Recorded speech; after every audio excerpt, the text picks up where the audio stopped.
Vegas spent only 2 more seasons in Hidden Hollow after his dream. His discontent started small, like an itch or a pinprick, but the seed was planted and nothing he did stopped it from growing. He still did not complain, but over that period he became increasingly lost in thought. The other villagers took notice, but they inevitably shrugged and said that was just his way. They were quick to take something new and spin it into something that had always been. While sharing tea inside of his acorn, Priscilla broached the subject.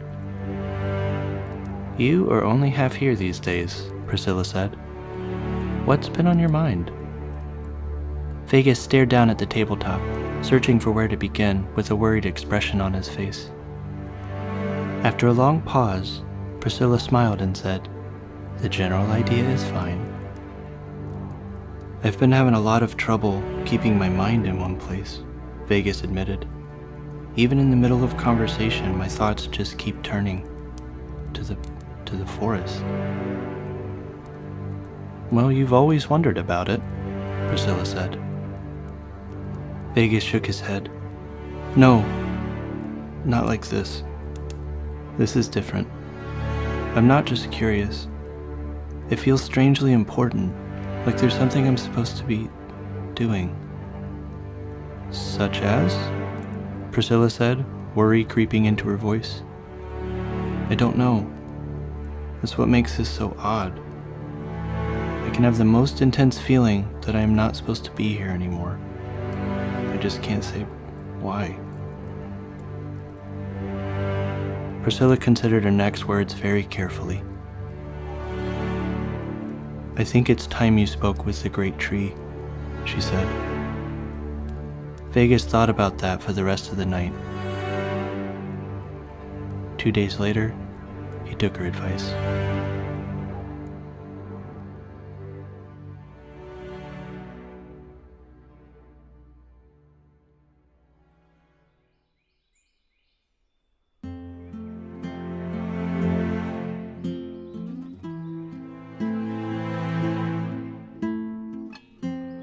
The great tree was a source of rumor and speculation to those down below in Hidden Hollow.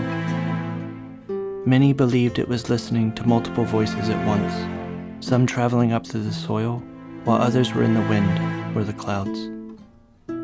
It was rarely sought for its counsel because it was so difficult to tell if you were being addressed specifically when it spoke. Its words were largely incoherent and more resembled riddles than advice. But there are many great trees in the world, and not all alike. Some were far more articulate than Hidden Hollows, while others never spoke at all, exclusively communicating with their villages through the fibers of the acorns. With the use of a pulley built long before Vegas was born, he rose, high up, into the great tree's canopy.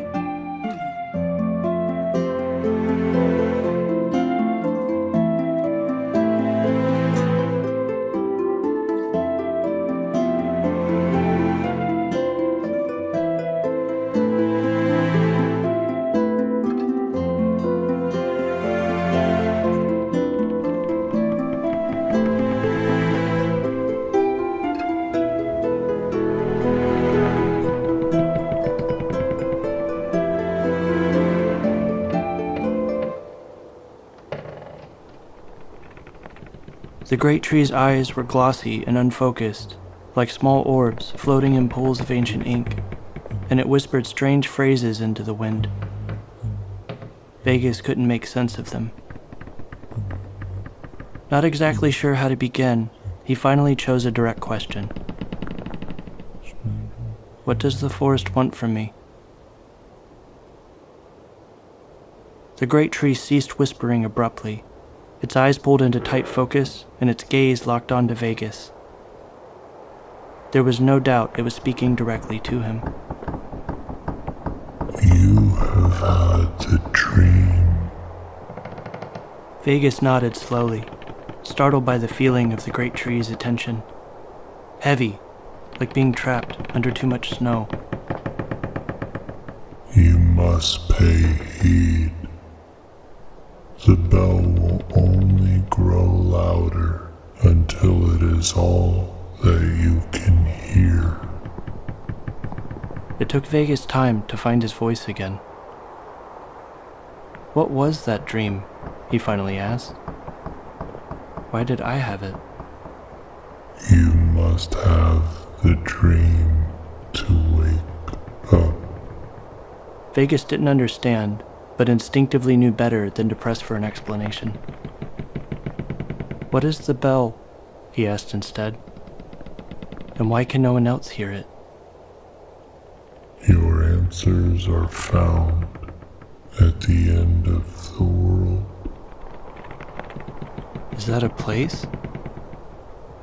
How do I find the end of the world? The bell is the guide. Well, how long will it take me to get there? Time is personal. Vegas slowed his breathing and thought for a moment. Will I be able to come back? He'd heard stories of other villagers leaving, but only one had ever returned, and he'd come home mute and died shortly after. Beginnings and ends are the same. Vegas, feeling completely lost, finally asked, "Why is this happening?" But the great tree's eyes had lost focus, and it returned to its cryptic whispering. Vegas sat and listened for another couple of minutes, pining for clarity and finding none. But as the pulley was returning to the ground, he thought he heard the great tree apologize.